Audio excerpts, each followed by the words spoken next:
मेरा नाम रवि है। ये कहानी मेरी मोहब्बत की, मेरी नादानियों की और उस सज़ा की है जो मैंने अपने ही हाथों से लिखी।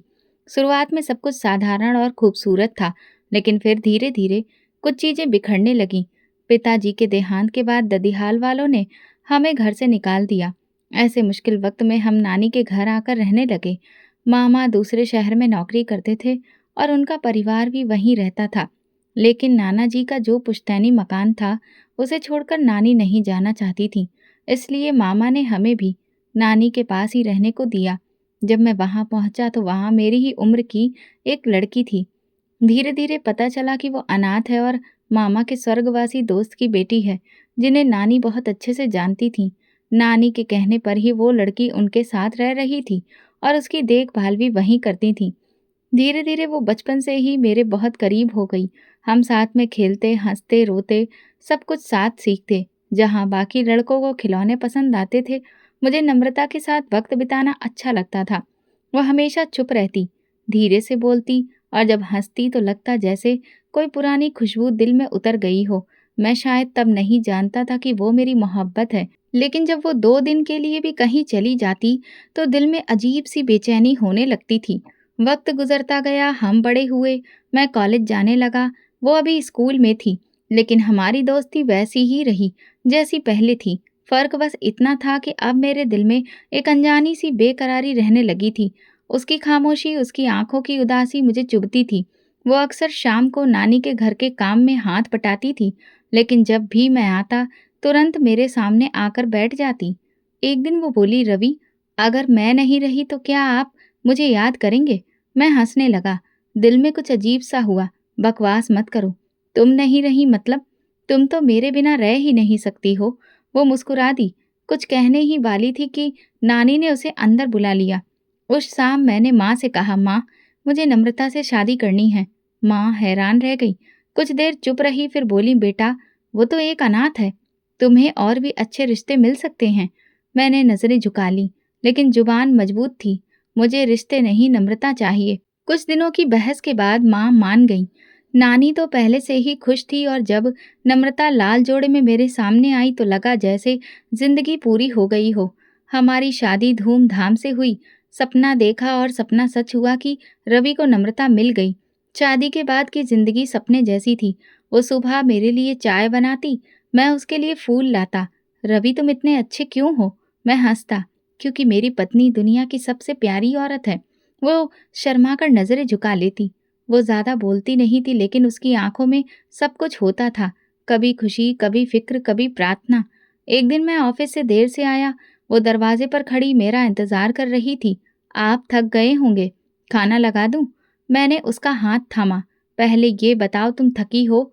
तुम खुश हो? वो हल्के से मुस्कुराई। मुझे लगता है मैं दुनिया की सबसे खुशकिस्मत औरत हूँ। मैं उसकी आंखों में देखता रहा। दिल में बोला, भगवान, ये पल कभी खत्म ना हो। वो अक्सर छोटी छोटी चीजों में खुश हो जाती थी। मैं सैलरी मिलते ही उसके लिए चूड़ियां लाता, कभी कोई चॉकलेट तो कभी किताब, और वो ऐसे खुश हो जाती जैसे कोई खजाना मिल गया हो। रवि, तुमने मुझे दुनिया का हर सपना दे दिया है। मैं कहता, अभी सपना बाकी है। मैं तुम्हारे लिए सब कुछ बनूंगा। हमारे दिन, हफ्ते, महीने गुजरने लगे। मैं कभी उसके काम में हाथ बटाता, कभी हम दोनों नानी के पास बैठकर हंसते। मैं ऑफिस के किस्से सुनाता, वो मुस्कुराती। जब भी थकान होती वो मेरा सिर दीवाने बैठ जाती। तुम्हें मुझसे शादी करके क्या मिला? प्यार, सच्चाई। एक शाम मैंने उससे कहा, आज ऑफिस की पार्टी है, चलो तैयार हो जाओ। वो पहली बार मेरे साथ बाहर निकल रही थी। जब वो नीली साड़ी में कमरे से निकली तो लगा जैसे वक्त थम गया हो। क्या देख रहे हो? अपनी किस्मत। वो शर्मा गई। कुछ लोग कहते हैं मोहब्बत वक्त के साथ फीकी पड़ जाती है, लेकिन मेरे लिए वो दिन जब नम्रता मेरे घर आई, मेरा दिल ले गई। हर लम्हा उसकी खुशबू में ढल गया। हमारी शादी को 6 महीने हो चुके थे, लेकिन मेरी कहानी तो अभी शुरू हुई थी। जिंदगी अपनी रफ्तार से चल रही थी, लेकिन घर में एक खामोशी सी रहने लगी थी। नानी का व्यवहार पहले जैसा ही था, लेकिन माँ के चेहरे पर अक्सर सोच का बोझ दिखने लगा था। एक दिन जब मैं ऑफिस से आया, माँ आंगन में बैठी थी और नम्रता उनके सामने चाय रख रही थी। तुम दोनों की शादी को आधा साल हो गया है रवि, अब कोई खुशखबरी भी देनी चाहिए। मैंने हल्के अंदाज में कहा, माँ, अभी तो वक्त है, सब ठीक हो जाएगा। माँ ने चाय का कप रखते हुए कहा, अच्छा, तब होगा जब गोद भरेगी। औरत की इज्जत तभी बनती है जब वो माँ बनती है। मैंने नम्रता की तरफ देखा, वो नजरें झुकाकर अंदर चली गई। मुझे लगा जैसे उसके कदम कुछ ज्यादा भारी हो गए हों। मैं माँ से उलझना नहीं चाहता था, इसलिए चुपचाप कमरे में चला गया। उस रात हमने बात छेड़ी। क्या तुम्हें लगता है माँ ठीक कह रही है? नहीं, मैंने कहा, तुम मेरी पत्नी हो, मेरा प्यार, औलाद हो या ना हो, तुम हो, बस यही काफ़ी है। नम्रता ने मेरी तरफ देखा, फिर चुप हो गई। अगले कुछ दिनों में माँ का दबाव बढ़ने लगा। कभी किसी डॉक्टर का जिक्र करती, कभी कहीं माथा टेकने की बात करती। फिर एक दिन एक ताबीज़ लेकर आई, ये नम्रता के गले में बांध देना। माँ, आप इन सब बातों पर विश्वास करती हैं? विश्वास करती हूँ या नहीं, पर मैं एक माँ हूँ और हर माँ चाहती है कि उसका वंश आगे बढ़े। मैंने वो ताबीज़ नम्रता को दे दिया। वो चुपचाप लेकर चली गई। ना उसने कुछ पूछा, ना कुछ कहा। एक शाम माँ ने नानी से भी बात छेड़ दी। मेरी बहू बड़ी प्यारी है, पर भगवान जाने कब तक इंतज़ार करना पड़ेगा। नानी ने साफ शब्दों में कहा, हर चीज़ वक्त पर आती है। ये भगवान की देन है, इसमें ज़बरदस्ती नहीं हो सकती। लेकिन इन बातों ने घर का माहौल बदल दिया था। पहले नम्रता खुलकर बात करती थी, अब वो चुप हो गई थी। रात को देर तक जागती रहती, कभी-कभी आंखें लाल होती, मगर कहती कुछ नहीं थी। मैंने एक बार कहा, अगर तुम चाहो तो हम डॉक्टर के पास जा सकते हैं। अभी क्यों? हमें कुछ वक्त और देना चाहिए ना? शायद सब ठीक हो जाए। मैंने सर हिला दिया। सच तो ये था कि मुझे भी जल्दी नहीं थी, लेकिन हर तरफ से बातें बढ़ती जा रही थी। फिर माँ की तबीयत बिगड़ने लगी।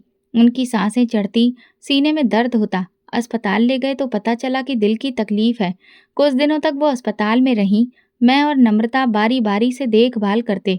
माँ के आखिरी दिनों में भी वही सवाल उनकी जुबान पर था, रवि, मेरी आखिरी इच्छा है कि मैं तुम्हारी औलाद को देख सकूं। मैं खामोश हो गया। इसका जवाब मेरे पास नहीं था। मैंने उनके सर पर हाथ फेरा। माँ, आप प्रार्थना करिए, बाकी भगवान की मर्जी। कुछ दिनों बाद माँ हमें छोड़ गई। उनके अंतिम संस्कार में सब आए, सब ने प्रार्थना की, लेकिन मेरे दिल में एक अजीब सी उलझन रह गई। माँ की इच्छा पूरी नहीं हो सकी और ये सोच मुझे अंदर ही अंदर खा रही थी। इसके बाद नम्रता और मैं खामोश हो गए। वो ज़्यादा वक्त नानी के पास गुजारती और अक्सर किताबों में खोई रहती। मैं महसूस करता कि उसने खुद को किसी हॉल में बंद कर लिया है। एक दिन मैं घर आकर बोला, चलो बाहर चलते हैं कुछ दिनों के लिए, शहर से बाहर, कोई पहाड़ी इलाका। वो मुस्कुराई, आपको लगता है कि हम इस सब से भाग सकते हैं? नहीं, लेकिन शायद थोड़ा आराम मिल जाए। हम पहाड़ी इलाके पर चले गए। 2 दिन बर्फबारी देखी, कॉफ़ी पी, बाजार घूमे, थोड़ा हंसे भी, लेकिन वो हंसी जल्दी ही फीकी पड़ गई। वापस आकर नम्रता ने कहा, आपने जो सब कुछ किया है उसके लिए थैंक यू, लेकिन दिल का बोझ अभी भी वैसा ही है। मैंने उसे गले लगा लिया। हमें एक दूसरे का सहारा है। बच्चे ना भी हों तो हम एक दूसरे के लिए काफ़ी हैं। वक्त गुजरता गया। कुछ चेकअप भी करवाए, लेकिन रिपोर्ट्स नॉर्मल थी। डॉक्टरों ने कहा, ऐसा होता है, कुछ वक्त लगता है, परेशान ना हो। लेकिन वक्त ही तो वो चीज़ थी जो गुजर रही थी और हमारे हाथ कुछ नहीं आ रहा था। अब शादी को 2 साल होने वाले थे। आसपास के लोगों की नज़रें भी बदलने लगी थीं।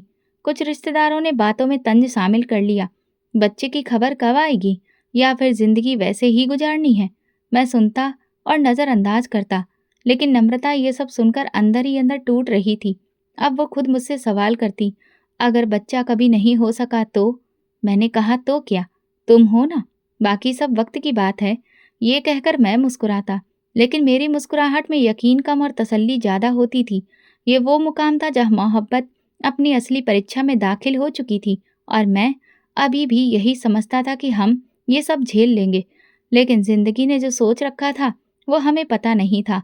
वक्त गुजरता गया और हमारी जिंदगी अब बदलने लगी। मैं सुबह ऑफिस चला जाता, नम्रता घर में छोटे मोटे काम करती, कभी नानी के पास चली जाती, कभी किताबों में खो जाती। मगर औलाद ना होने का दुख कहीं न कहीं बाकी था। हमने जीने का तरीका बदल लिया था। एक दिन मैं ऑफिस से आया तो नम्रता किचन में सब्जी काट रही थी। मैंने देखा, उसकी रंगत पहले से ज़्यादा पीली हो गई थी। पूछा, तबीयत तो ठीक है? उसने नज़र चुराकर कहा, बस लगता है मौसम में बदलाव है, उसी वजह से थोड़ा जुकाम हो गया है। मैंने कहा, ऐसी मामूली बीमारियां अक्सर हो जाती हैं। यही सोचकर मैंने वो बात वहीं छोड़ दी। लेकिन अगले दिन जब मैं उठा तो नम्रता ने नाश्ता नहीं बनाया था। वो कमरे में कंबल ओढ़े लेटी थी। क्या हुआ? रात से बुखार है और खांसी भी। मैंने उसका माथा छुआ, वाकई बहुत गर्म था। मैंने तुरंत क्लिनिक जाने की तैयारी की। डॉक्टर ने चेकअप किया, दवा दी और कहा बुखार मामूली लग रहा है, दवा से ठीक हो जाएगा। लेकिन अगर 2-3 दिन में ठीक ना हो तो फिर कुछ टेस्ट करवाइएगा। 2 दिन गुजर गए, बुखार और खांसी में कोई फर्क नहीं। तीसरी रात को वो बार बार उठकर पानी पीती। खांसी इतनी तेज आ रही थी कि सांस लेना भी मुश्किल हो रहा था। मैंने उसे अस्पताल ले जाने का फैसला किया। वहां कुछ ब्लड टेस्ट करवाए, फिर अगले दिन रिपोर्ट आ गई। डॉक्टर ने कमरे में बुलाया। रवि साहब, हमें कुछ कॉम्प्लिकेटेड चीजें नजर आई हैं। आपको सच्चाई सुनने के लिए तैयार होना चाहिए। मैं थोड़ा परेशान होकर बैठ गया। क्या बात है? डॉक्टर ने गहरी सांस ली। आपकी पत्नी को कैंसर है। मेरे हाथ से फाइल गिर गई, जैसे एक लम्हे में सब कुछ बदल गया हो। ये आप क्या कह रहे हैं? कोई गलती तो नहीं? डॉक्टर ने रिपोर्ट्स दिखाई, नंबर, ग्राफ। हम और टेस्ट करवाएंगे, लेकिन इस वक्त जो लक्षण हैं वो कैंसर की तरफ ही इशारा कर रहे हैं। आपको सावधानी और तुरंत इलाज करवाना चाहिए। मैं अस्पताल से बाहर निकला, सर्दी के बाद भी पसीने में भीगा हुआ। गाड़ी की सीट पर बैठकर मैंने हाथों से चेहरा ढक लिया। दिमाग ठंडा हो चुका था। ये वो खबर थी जो इंसान को अंदर से तोड़ देती है। घर पहुंचा तो नम्रता सोफे पर लेटी थी। मुझे देखकर बोली, क्या हुआ? रिपोर्ट्स आ गई? मैंने नजर चुराई। बस वायरल है, कुछ कमजोरी है। दवा दे दी है डॉक्टर ने। वो मुस्कुराई। अच्छा, मुझे भी लग रहा था कि कोई बड़ी बात नहीं है, बस थकान हो गई है शायद। मैंने जबरदस्ती मुस्कुराकर कहा, आराम करो, सब ठीक हो जाएगा। उसी रात मैंने खुद से वादा किया कि मैं नम्रता को सच नहीं बताऊंगा। वो बहुत कमजोर हो चुकी थी। उसकी हालत पहले ही बिगड़ रही थी। अगर उसे पता चल गया कि वो कैंसर की शिकार है तो वो मानसिक तौर पर टूट जाएगी। मैंने अगले दिन बड़े अस्पताल से अपॉइंटमेंट ली और पूरा चेकअप करवाया। कुछ टेस्ट और होने के बाद ये पक्का हो गया कि हाँ, उसे कैंसर है।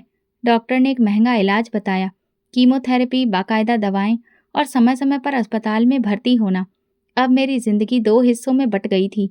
एक वो वक्त जो मैं ऑफिस में गुजारता, दूसरा वो जो अस्पतालों, दवाओं और रिपोर्ट्स के बीच में।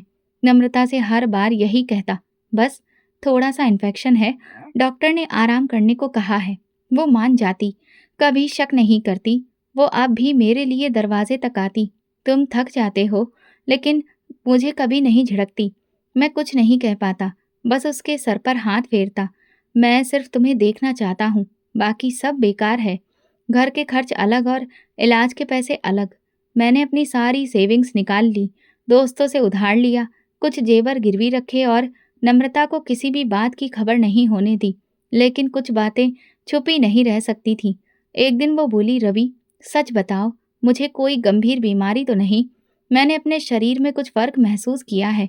थकान, बुखार, दर्द, सब कुछ बदल गया है। मैंने तुरंत बात पलट दी। तुम ज्यादा सोचती हो, हर बीमारी बड़ी नहीं होती। हम सबका वक्त कभी न कभी खराब होता है। तुम्हें बस आराम की जरूरत है। वो चुप हो गई, लेकिन मैं जानता था अब वो कुछ भी समझने लगी थी। मैंने फैसला कर लिया था, जब तक हो सके उसे सुरक्षित रखूं। लेकिन अंदर ही अंदर मैं बिखरता जा रहा था। नम्रता का इलाज शुरू हो चुका था। हर हफ्ते अस्पताल जाना, दवाई लाना, टेस्ट करवाना, फिर रिपोर्ट्स का इंतजार और अगली अपॉइंटमेंट का इंतजाम। ये कैसा चक्कर था जो खत्म होने का नाम नहीं ले रहा था। कुछ वक्त तक हम दोनों ने हिम्मत से हालातों का सामना किया। मैं दफ्तर में ओवर टाइम करने लगा, छुट्टी नहीं लेता। कभी कभी तो ऐसा भी होता कि अस्पताल से सीधा ऑफिस जाता। थकान आंखों में तैर रही होती, लेकिन जुबान पर शिकायत नहीं होती। एक शाम मैं घर लौटा तो नानी ने धीरे से कहा, बेटा, घर में आटा भी खत्म है, चाय की पत्ती भी नहीं बची। मैंने सिर हिलाया, पर्स निकाला, अंदर सिर्फ 200 रुपए थे। वो नानी के हाथ पर रखकर कहा, कुछ कर लेंगे, बस दवा पूरी होनी चाहिए। नम्रता दरवाजे के पास खड़ी थी, शायद उसने सुन लिया। वो कुछ बोली नहीं, सिर्फ कमरे में चली गई। अगली सुबह जब मैं तैयार हो रहा था, उसने चुपके से मेरे कोट की जेब में 5,000 रुपए रख दिए। जब हाथ उन पर लगा तो मैं रुक गया। मैंने पूछा, कहाँ से आए हैं? वो चुप हो गई। कल मैंने अपनी एक पुरानी अंगूठी बेच दी थी। मेरे पास वैसे भी कुछ नहीं बचा, तो यही काम आ जाएगी। मेरे हाथ कांपने लगे। मैंने उसका हाथ पकड़कर कहा, तुम ये सब क्यों कर रही हो? क्योंकि मुझे जीना है रवि, और मैं तुम्हें अकेला नहीं छोड़ना चाहती। घर में फांके होने लगे। कई दिन ऐसे होते कि हम सिर्फ चाय पर दिन गुजार लेते। एक रात तो ऐसा भी हुआ कि मैं शाम को घर आया और नम्रता ने पानी का गिलास पकड़ाया। बस यही है आज। मैंने उसके चेहरे की तरफ देखा। वो कमजोर हो चुकी थी। आंखों के आसपास काले घेरे थे, लेकिन वो अभी भी कोशिश करती थी कि मेरे सामने मजबूत रहे। मैं ऑफिस से कभी बचा हुआ खाना ले आता, कभी दोस्तों से कर्ज लेता। महीने के आखिर में बिजली का बिल, गैस का बिल सब कागजों में रह गए। एक दिन गैस बंद हो गई, दूसरे दिन बिजली काट दी गई। नानी ने मुझसे कहा, बेटा, मैं अपने भाई से कुछ पैसे मांग लेती हूँ, वो शायद कुछ मदद कर दे। मैंने रोक कर कहा, नहीं नानी, हम किसी के आगे हाथ नहीं फैलाएंगे। भगवान खुद रास्ता निकालेगा। नम्रता अक्सर रात को जाग जाती, चुपचाप रोती। मैं जानता था, लेकिन वो जाहिर नहीं करती। एक दिन मैंने देखा कि वो पुराने कपड़े प्रेस कर रही है। क्या कर रही हो? सोचा कुछ पुराने कपड़े बेच दूं, शायद कुछ पैसे बन जाएं। मैंने आगे बढ़कर प्रेस बंद कर दी। तुम्हें सिर्फ एक काम करना है, आराम करना, बाकी सब मैं संभाल लूंगा। मेरी मोहब्बत कठिन परीक्षा से गुजर रही थी। ना सिर्फ बीमारी, बल्कि भूख, थकान, बेबसी, सब कुछ हमारी दीवारों के बीच बस गया था। फिर भी हम साथ में थे। कभी कभी मैं नम्रता के बाल ठीक करता, वो हंसती, अभी भी खूबसूरत लगती हूँ। मैं मुस्कुराता, तुम तो हर दिन पहले से ज्यादा खूबसूरत हो। हम दोनों के बीच शब्द कम हो चुके थे, लेकिन खामोशी में जो समझ बूझ थी, वो पहले से ज्यादा गहरी हो गई थी। ऑफिस में मेरे काम पर भी असर पड़ने लगा था। लगातार छुट्टियां, वक्त पर काम ना करना। बॉस ने एक दिन बुलाकर कहा, रवि, हम तुम्हारी हालत समझते हैं, लेकिन कंपनी को भी तो चलना है। हमें तुमसे बेहतर काम करने की उम्मीद है। मैंने सिर झुका लिया। सर, मैं कोशिश कर रहा हूँ। हालत थोड़ी मुश्किल है। उन्होंने मोहलत दी, लेकिन मैं जानता था ये कुछ समय के लिए है। कभी कभी दिल में सवाल उठता, क्या हम सब इससे निकल पाएंगे? लेकिन फिर मैं नम्रता को देखता, जो हर दिन मेरे लिए खड़ी रहती थी, और खुद से कहता, जब तक ये साथ है, मैं हार नहीं मानूंगा। मोहब्बत, बीमारी, कर्ज, तन्हाई, फांके, सबका बोझ हमारे कंधों पर था, लेकिन अभी भी उम्मीद बाकी थी, और वो उम्मीद सिर्फ नम्रता की आंखों में नजर आती थी। जिंदगी एक दायरे में घूम रही थी, वही अब जिंदगी का हिस्सा थी। ऑफिस, अस्पताल, दवा, बिल, कर्ज और घर की खामोश दीवारें। इसी दौरान मेरे ऑफिस में एक नई लड़की आई। उसका नाम सोनिया था। वो अभी न्यू अपॉइंटमेंट थी, लेकिन पूरा ऑफिस जैसे उसकी मौजूदगी से जगमगा उठा था। वो बात करने में बहुत माहिर, खुशमिजाज, और उसकी खूबसूरती सबसे अलग थी। पहली बार जब मैंने उसे कॉन्फ्रेंस रूम में देखा, वो नीली शर्ट में सामने बैठी थी। मेरे एक सवाल पर मुस्कुराकर बोली, सर, आपका सवाल बहुत इंटरेस्टिंग है, लेकिन शायद जवाब आपको बोर कर देगा। मैंने पहली बार कई दिनों के बाद खुद को हंसते हुए देखा। वो अंदाज, वो बात करने का तरीका, वो आंखों की चमक, जैसे पहले सब खो गया था। अगले कुछ दिनों में वो मुझसे अक्सर काम के सिलसिले में बात करती। कभी फाइल देने आती, कभी चाय के बारे में पूछकर पास बैठ जाती। एक दिन कैंटीन में उसने पूछा, सर, आप हमेशा इतने खामोश क्यों रहते हैं? मैंने कहा, खामोशी वक्त के साथ आदत बन जाती है। ये शायद दिल की कहानी सुनने वाला कोई ना हो। उसने ये बात कही तो मैं चौंक गया, लेकिन खामोश रहा। वो मुस्कुरा दी। उस दिन के बाद जैसे कुछ बदलने लगा। मैं सोनिया की मुस्कुराहट का इंतजार करने लगा। वो जब सामने आती, दिल को झलक महसूस होती। उसकी हंसी, मजाक, छोटी बातों पर छेड़ना, और खास तौर पर मेरा ख्याल रखना, ये सब कुछ अजीब तरह से दिल को छूने लगा था। नम्रता की दवा अभी भी चल रही थी, लेकिन मैं डॉक्टर से मुलाकातों का सिलसिला अब तोड़ना शुरू कर चुका था। पहले मैं उसे हर हफ्ते ले जाता था, अब 2 हफ्ते गुजर जाते। दवा भी अब मैं कम लाने लगा। कुछ दवाइयाँ पूरी तरह से बंद कर दी। वजह ये नहीं थी कि मेरे पास पैसे नहीं थे, बल्कि अब मेरा ध्यान बढ़ चुका था। एक दिन सोनिया ने पूछा, सर, अगर मैं आपसे कुछ पर्सनल पूछूं तो बुरा तो नहीं मानेंगे? पूछो, आप शादीशुदा हैं? मैं झूठ नहीं बोला। हाँ, लेकिन जिंदगी बहुत मुश्किल हो चुकी है। वो खामोश हो गई, फिर बोली, कभी कभी हम किसी को खुश रखने की इतनी कोशिश करते हैं कि खुद को भूल जाते हैं। मुझे लगा वो मेरी बात समझ गई। कभी दिन में सोनिया को ऑफिस से बाहर ले जाता, कभी कॉफी पर, कभी शॉपिंग। एक दिन उससे पूछा, अगर मैं तुम्हारी जिंदगी में पहले आती तो क्या होता? मैं हंसते हुए कहता, तो शायद सब कुछ अच्छा होता। उस दिन के बाद हमारे रिश्ते की नीयत बदलने लगी। अब वो सिर्फ ऑफिस की साथी नहीं रही थी। घर आकर जब मैं नम्रता को देखता, तो वो बिस्तर पर लेटी होती, थकी हुई, खामोश।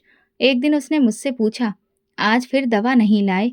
मैंने बेरुखी से कहा, अब वो दवा बहुत महंगी है और कुछ खास फायदा भी नहीं हो रहा।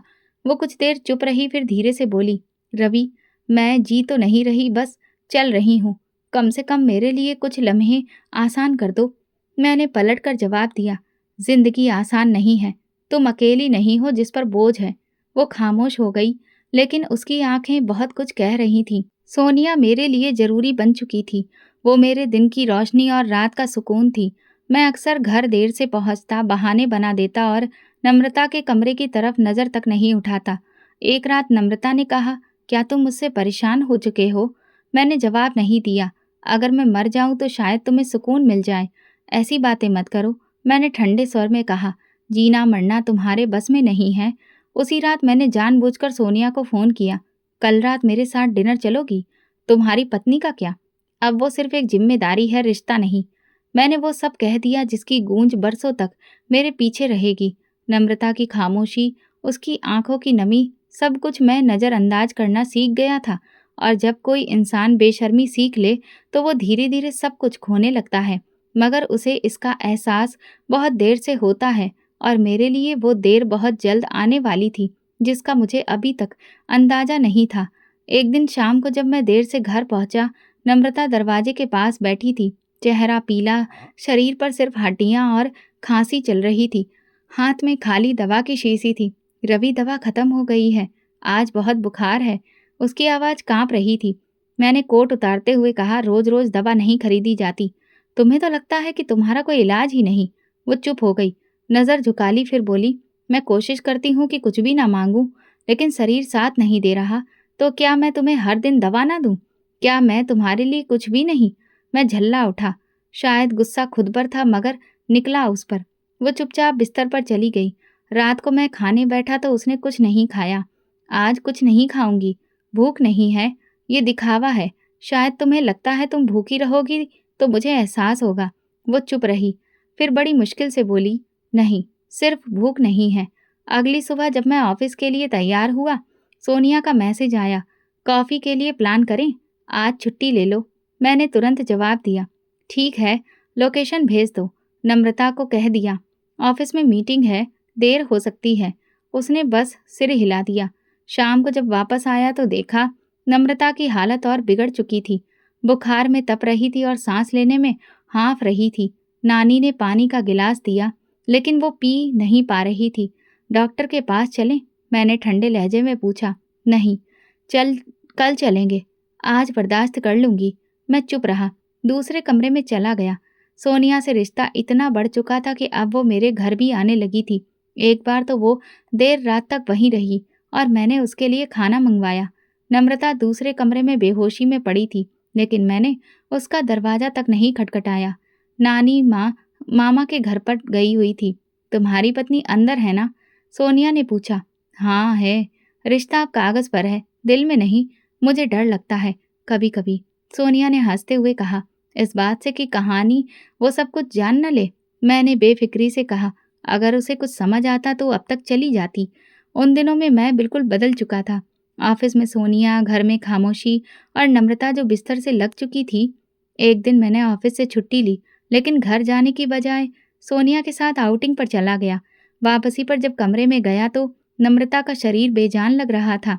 चेहरा सफ़ेद और सांस लेते समय आवाज़ आ रही थी।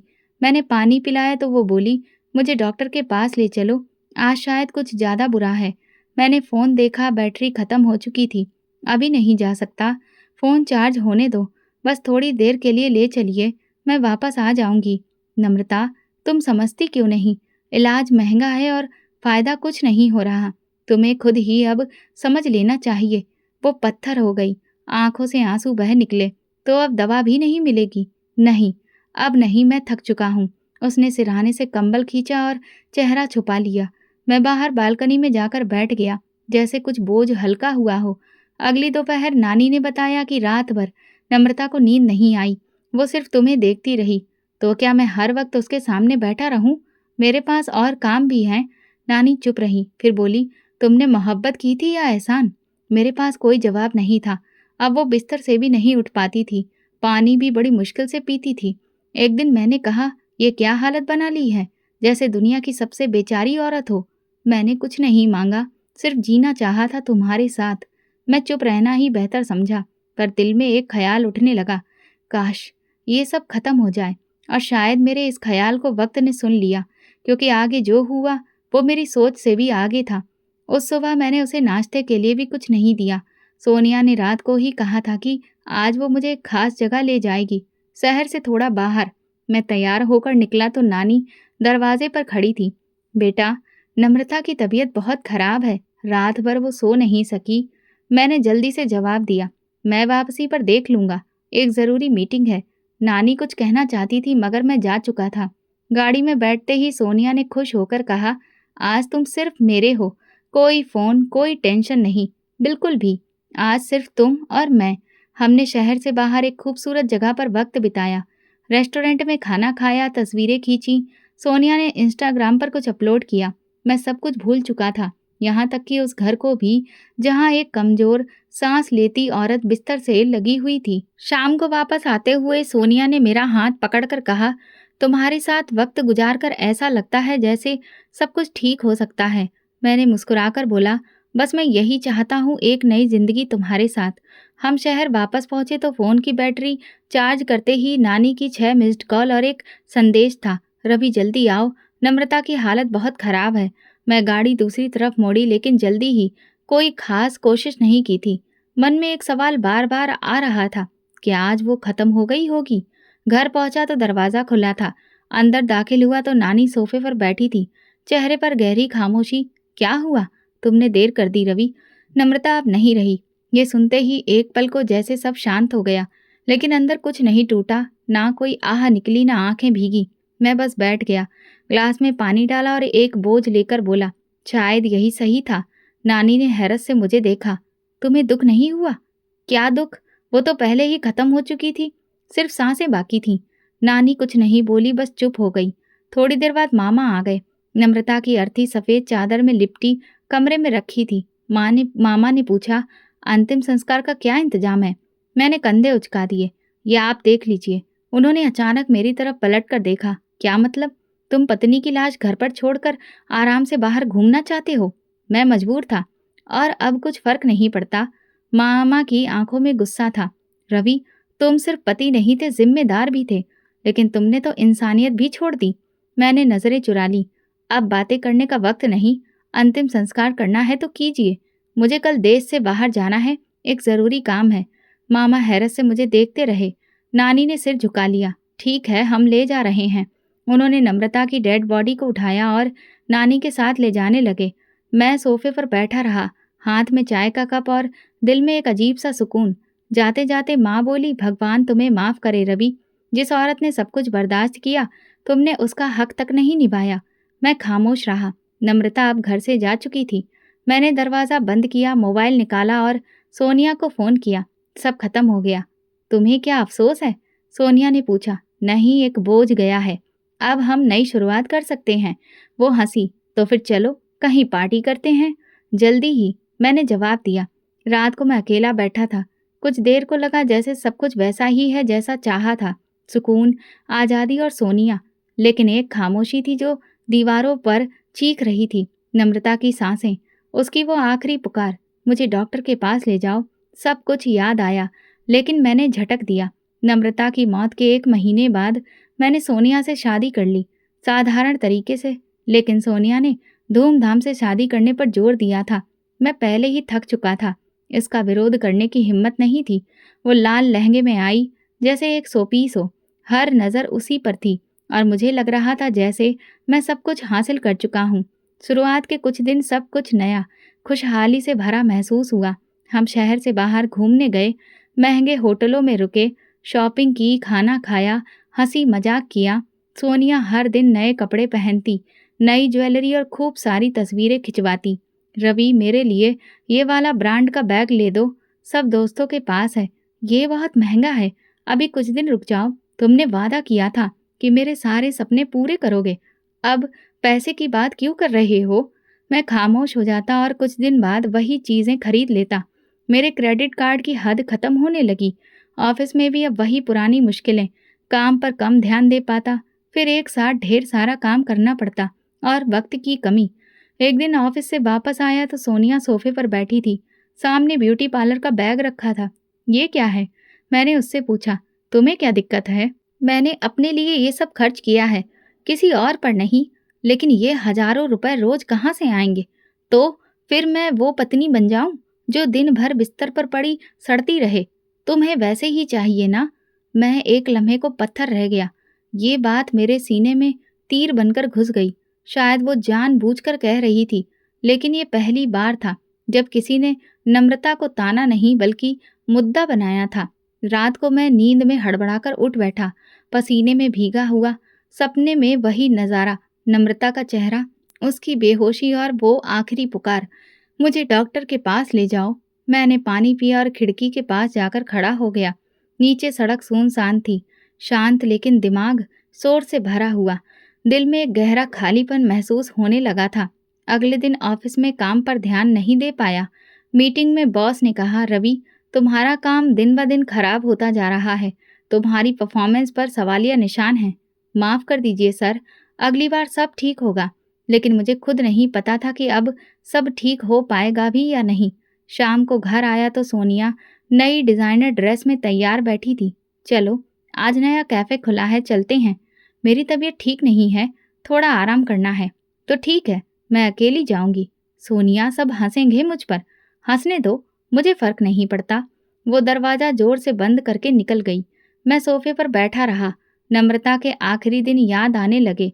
वो कभी मेरे मिजाज पर नाराज नहीं होती थी, कभी भी शिकायत नहीं करती थी। और आज एक ऐसी औरत मेरे सामने थी जो सिर्फ लेना जानती थी। मैंने फोन उठाया, गैलरी खोली और पुरानी तस्वीरें निकाली। एक तस्वीर में नम्रता मेरे साथ चाय का कप लिए खिड़की के पास बैठी थी, मुस्कुरा रही थी। वो नज़ारा उस वक्त आम सा लगता था, लेकिन आज वही सब कुछ लग रहा था जो कीमती था।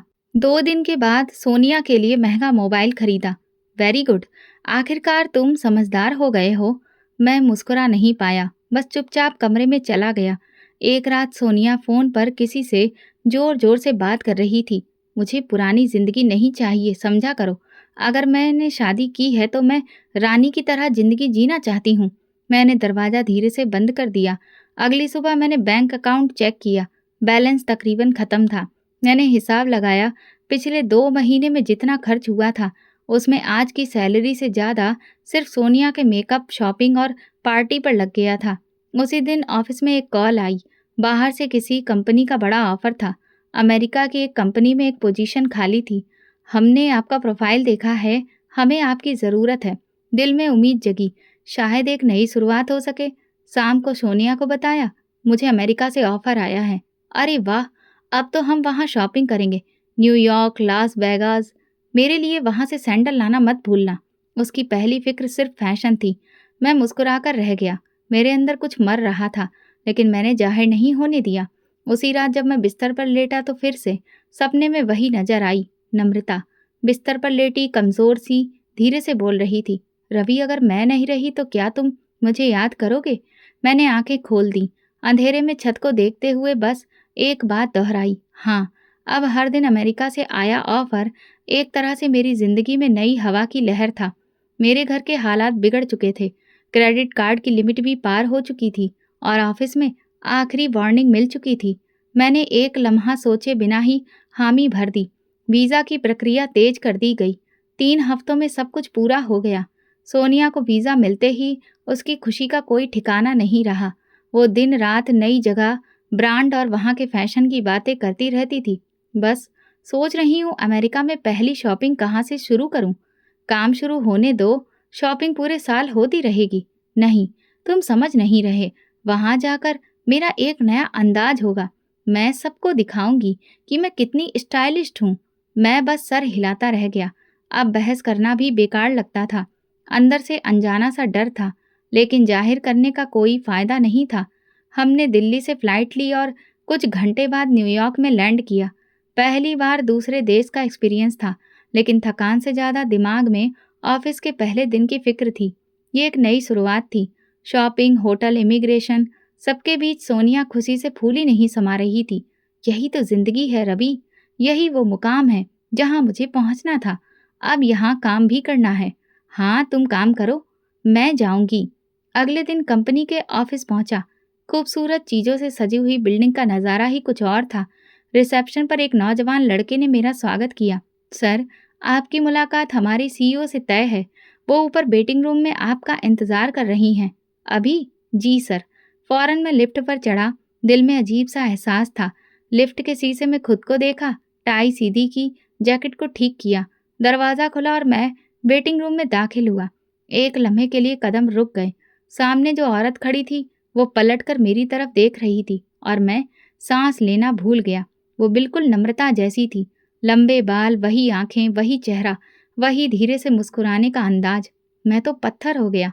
दिमाग में फौरन झटका दिया, ये कैसे हो सकता है। वो मेरी तरफ आई, हाथ बढ़ाया। Welcome to America Mister Ravi. मैंने हिचकिचाते हुए हाथ मिलाया। आप, आपका चेहरा मैंने कहीं देखा है। हाँ, मुमकिन है, कई लोग कहते हैं मेरा चेहरा जाना पहचाना लगता है। मैं लगातार उसे देख रहा था। नजरें हटने का नाम नहीं ले रही थी। आपका नाम? आपको तो ईमेल में बताया गया था, नम्रता अरोड़ा। मेरे पैरों के नीचे से जमीन निकल गई। ये नाम, ये चेहरा, क्या आप? मैं बोलते बोलते रुक गया। वो एक पल खामोश रही, फिर बोली, बट मिस्टर रवि, हम यहाँ काम के लिए आए हैं। मैं बैठ गया, लेकिन मेरा दिल धड़क रहा था। वो सामने फाइल खोलकर कुछ समझा रही थी, लेकिन मेरा ध्यान बस उसकी आवाज़, उसके वजूद पर था। ये मुमकिन नहीं था। नम्रता मर चुकी थी।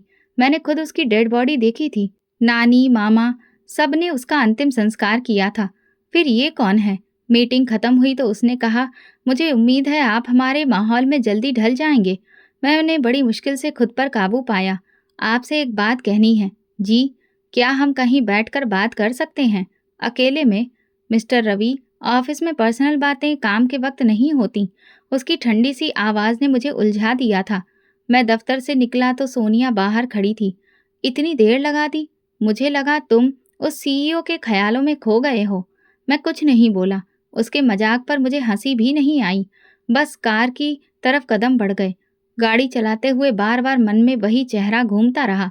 रवि, मुझे तो लग रहा है तुम कुछ छुपा रहे हो। नहीं, बस थका हुआ हूँ, या फिर उस सीईओ ने तुम पर जादू कर दिया है। चुप करो। वो खामोश हो गई, मगर मेरे दिमाग में तूफान जारी था। क्या वाकई वो नम्रता है? अगर नहीं तो इतनी मिलती जुलती कैसे? ये मुमकिन नहीं है। और अगर जिंदा है तो फिर कैसे? मेरे दिल ने एक बात कही, ये इत्तेफाक नहीं है, कुछ है जो छुपा हुआ है, और अब मैं उसकी तह तक पहुंचे बिना चैन से नहीं बैठ सकता। ये खुशनसीबी नहीं थी, ये कोई इशारा था, या शायद कुछ ऐसा जो मेरे गुनाहों का हिसाब लेने आया था। अगले दिन मैं समय से ऑफिस पहुंचा। चेहरे पर बहुत गंभीरता थी, दिल में सवाल। मैंने सारी रात आंख नहीं झपकाई थी। बार बार एक ही सवाल दिल को चीरता रहा। अगर वो नम्रता है तो फिर कैसे जिंदा है, और अगर नहीं तो सब कुछ मिलता जुलता कैसे है? मैं रिसेप्शन पर पहुंचा तो लड़की ने कहा, सर, आपको कैबिन में बुलाया गया है। मैं दिल थामकर अंदर दाखिल हुआ। वो मेज के पीछे खड़ी थी, सलीके से तैयार, वही आत्मविश्वास, खामोशी और खुद पर भरोसा। इस बार उसने नजर उठाकर मेरी तरफ देखा और पहचानने के हाव भाव चेहरे पर आने नहीं दिए। उसने कहा, गुड मॉर्निंग मिस्टर रवि, बैठिए। मैं खामोशी से बैठ गया। आपकी फाइल्स को चेक किया है और हमें अफसोस है कि आपकी पिछली कंपनी से कुछ रिपोर्ट्स हमारे सामने आई हैं, जिनमें आपके कुछ लेन देन सही नहीं पाए गए हैं। मैं हक्का बक्का रह गया।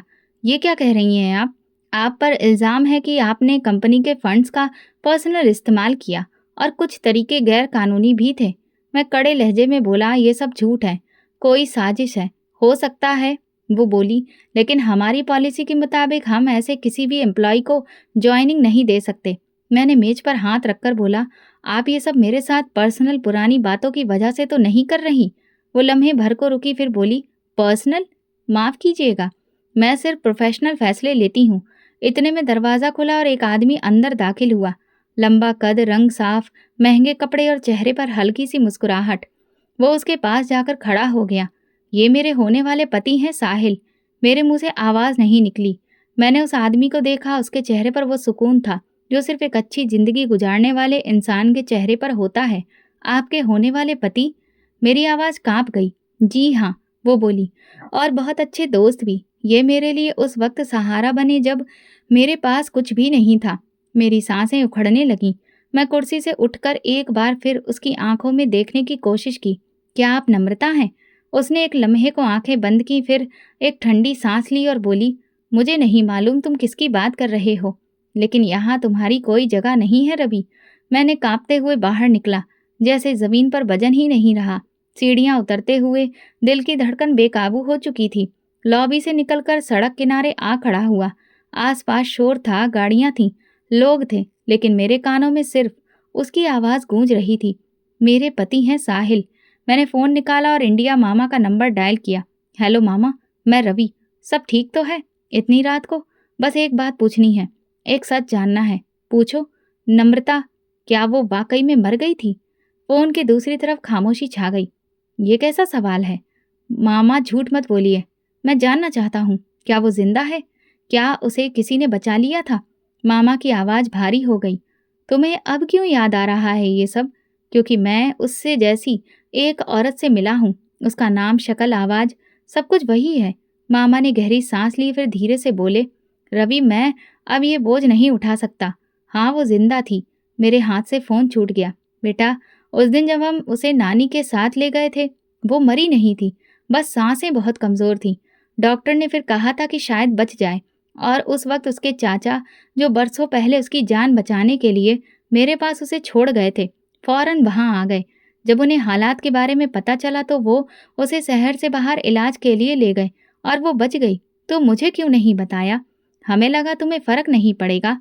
तुमने तो उसकी लाश पर भी अफसोस नहीं किया था। तुमने तो खुद उसे मार ही दिया था, बस वक्त से पहले। मैंने दोनों हाथों से सिर थाम लिया। सामने सड़क पर गाड़ियां चल रही थी, लेकिन मुझे कुछ नजर नहीं आ रहा था।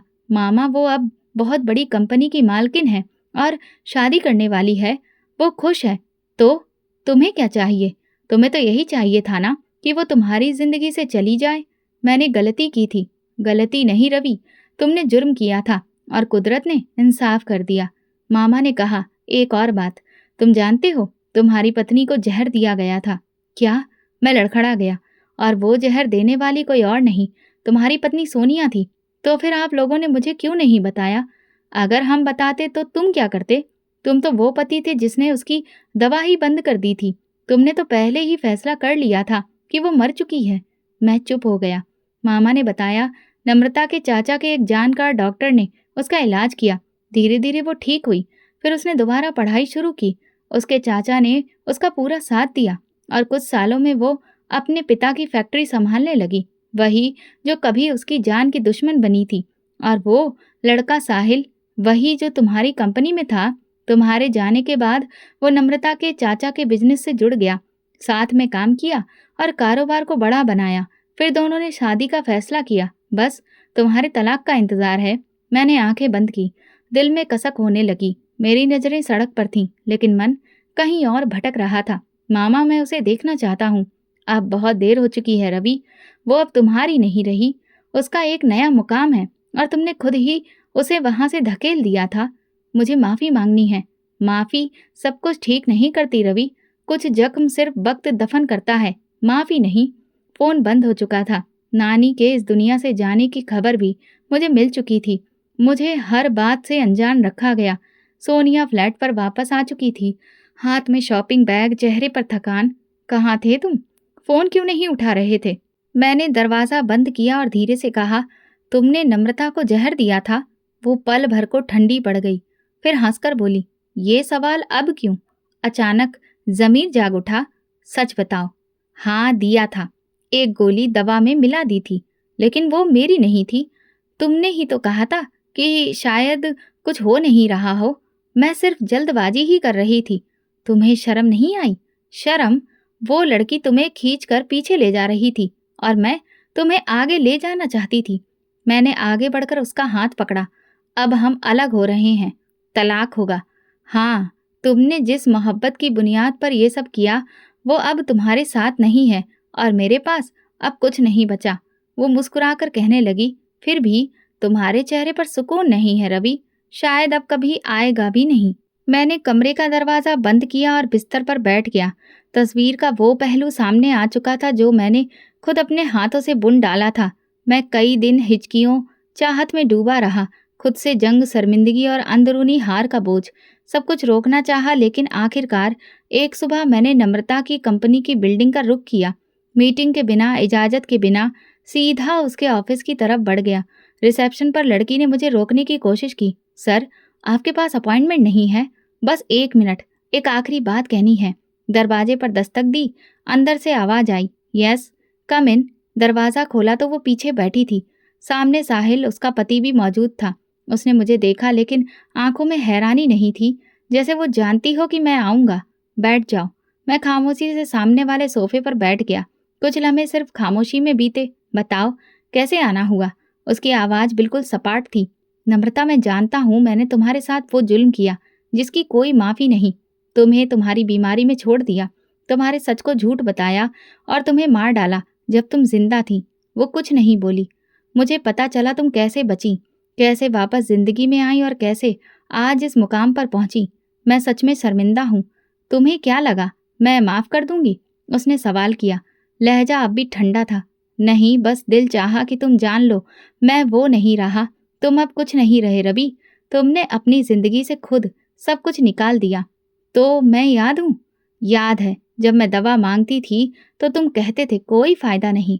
जब मैं रो रही होती थी तो तुम कहते थे मरने ही वाली हो। मैंने सिर झुका लिया।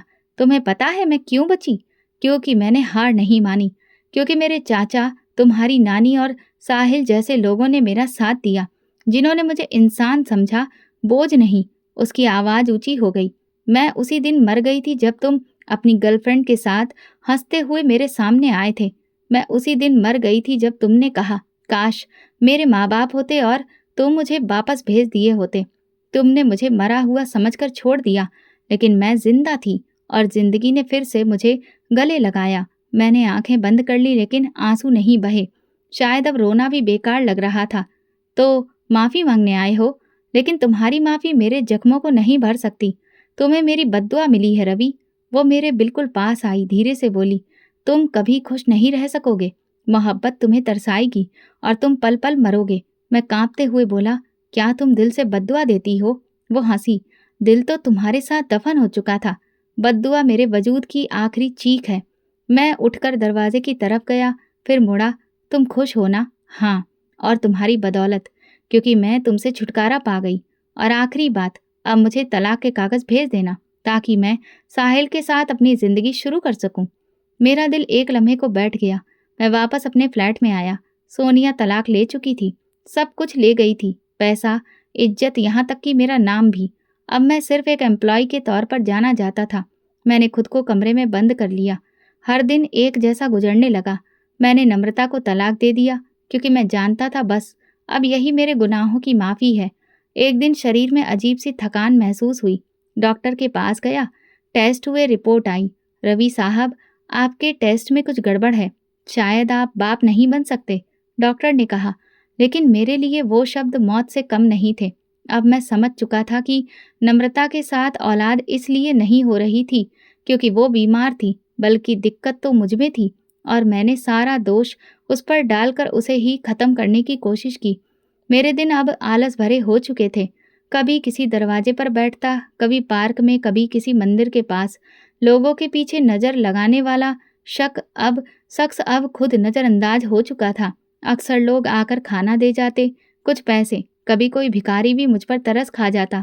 मेरी जिंदगी खत्म नहीं हुई थी, मगर मर चुकी थी। और उस जिंदगी की दीवार पर सिर्फ एक बात लिखी थी, तुम कभी खुश नहीं रह सकोगे।